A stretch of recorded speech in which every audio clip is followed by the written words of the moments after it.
নমস্কার, শুভ সন্ধ্যা। আমি আপনাদের প্রবীর বিশ্বাস, দেখছেন প্রবীর প্লাসের প্রবচন অনুষ্ঠান। গতকাল আমরা আসতে পারিনি, কিন্তু আজ নিয়ে এসেছি একটা খুব জরুরি বিষয়, যেটা আমার আপনার সকলের জানা প্রয়োজন। আমরা আজকে আলোচনা করব পাড়ার দোকানদারদের নিয়ে। কেউ কোথাও কখনো কোনো চ্যানেলে এই নিয়ে আলোচনা হয়নি।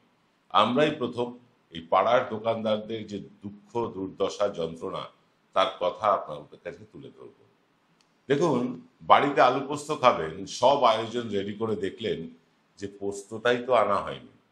অথবা সকালে দাড়ি কাটতে গিয়ে দেখলেন যে ব্লেডটা শেষ হয়ে গিয়েছে বা পুরনো ব্লেড জং পড়ে গিয়েছে। কি করবেন? আলু পোস্ত খাওয়া বাতিল করবেন, নাকি খোঁচা খোঁচা দাড়ি নিয়েই কাজে বের হবেন? এখন গেরস্থালি জিনিসপত্রের যত অভাব, তার সমাধানে রয়েছে আপনার হাতে থাকা ওই মোবাইলটা।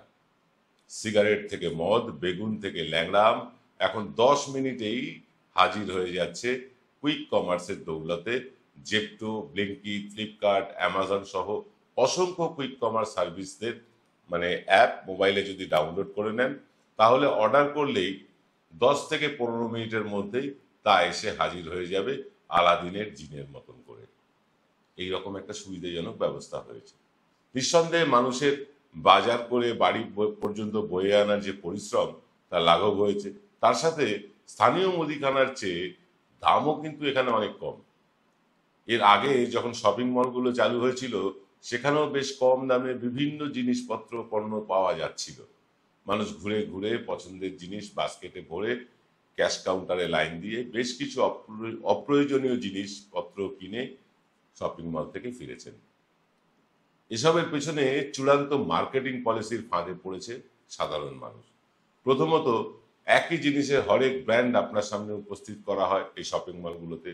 ধরুন, আপনি লঙ্কার গুঁড়োর প্যাকেট নেবেন, কথার কথা বলছি, অন্তত 10টা ব্র্যান্ডের প্যাকেট আপনার সামনে থরে থরে সাজানো থাকে শপিং মলে।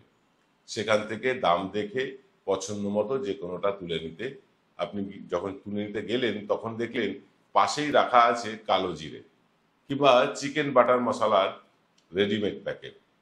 কালো জিরে হয়তো আপনার দরকারই নেই, কিংবা কবে চিকেন বাটার মশলা খাবেন তার কোনো ঠিকই নেই, কিন্তু আপনি তবুও তুলে নিই এইসব প্রোডাক্টগুলো। তারপর দেখবেন বিশাল এয়ার কন্ডিশন শপিং মল। আপনি ঘন্টার পর ঘন্টা এই দোকান ওই দোকান ঘুরে ঘুরে বাজার হাট করছেন, একটার পর একটা এসকেলেটর পার হয়ে বাজার করছেন, অথচ দেখবেন কোথাও দুদণ্ড বসে একটু যে জিরিয়ে নেবেন, তার জন্য কোথাও একটা বসবার ব্যবস্থা নেই।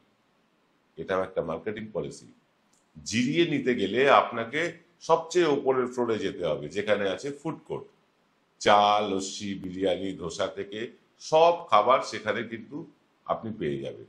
তাই খাবার আছিলায় সেখানে বসে কিছু খাবার খেয়ে রেস্ট নিয়ে নিতে পারবেন।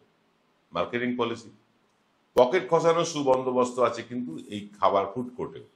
তার পেমেন্ট করতে গিয়ে দেখবেন, তারপরে ধর এই ফুড কোর্টে খাওয়া হয়ে গেল, তারপর আপনি পেমেন্ট করতে গেলেন, পেমেন্ট করতে গিয়ে দেখবেন লম্বা লাইন।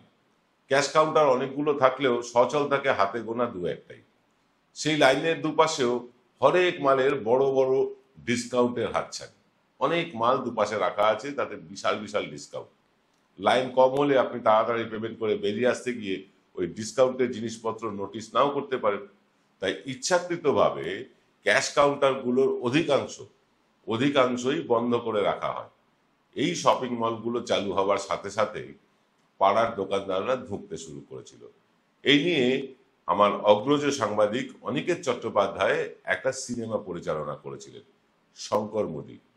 হইচই ওটিটিতে গিয়ে দেখে আসতে পারেন সিনেমাটা। অসাধারণ একটা সিনেমা। শপিং মলগুলোর রমরমার মাঝেই চলে এলো 10 মিনিটস কুইক ই কমার্স। তারা 10 থেকে 15 মিনিটের মধ্যেই আপনার কাছে পৌঁছে দিচ্ছে জিরে থেকে হিরে। সবকিছুই আপনি পেয়ে যাবেন নিমেষে, তাও কম দামে। আপনি বলবেন, মানুষ যেখানে সুবিধে সস্তায় বাড়ি বসে পাবে সেখান থেকেই তো কিনবে, এটাই তো স্বাভাবিক। তাহলে পাড়ার দোকানে জিনিসপত্রের দাম বেশি হয় কিভাবে? তারা কি বেশি লাভ করে? তারা কেন সস্তায় দিতে পারে না? দোকানে যে মালপত্র আসে না, সেগুলো আসে ডিস্ট্রিবিউটরদের মাধ্যমে।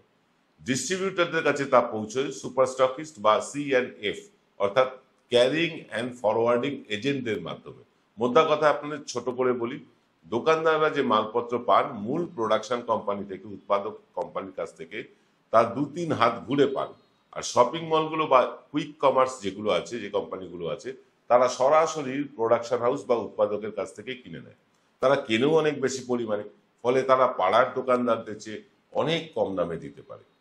তাহলে পাড়ার দোকানদারকে রক্ষা করবার কোনো উপায় কি নেই? কারণ পাড়ার দোকানদার যারা আছেন তারা আমাদেরই পাড়ার ভাই, আমাদেরই পাড়ার কেউ দাদা, কেউ কাকু, কেউ জেঠু, আমাদের পাড়ারই তো সব। তাদের কি আর রক্ষা করা যাবে না? এই ই কমার্স বা কুইক কমার্স বা শপিং মলগুলো গিলে খাবে এই সব ছোট ছোট ব্যবসায়ীদের? কারণ এই ছোট ছোট ব্যবসায়ীদের দিয়েই কিন্তু রাজ্যের যে রেভিনিউ, রাজ্যের যে জিডিপি, সেটা বাড়ে এবং এইসব মানুষগুলোর সংসার চলে। তাহলে কি কোনো উপায় নেই? আলবাত আছে।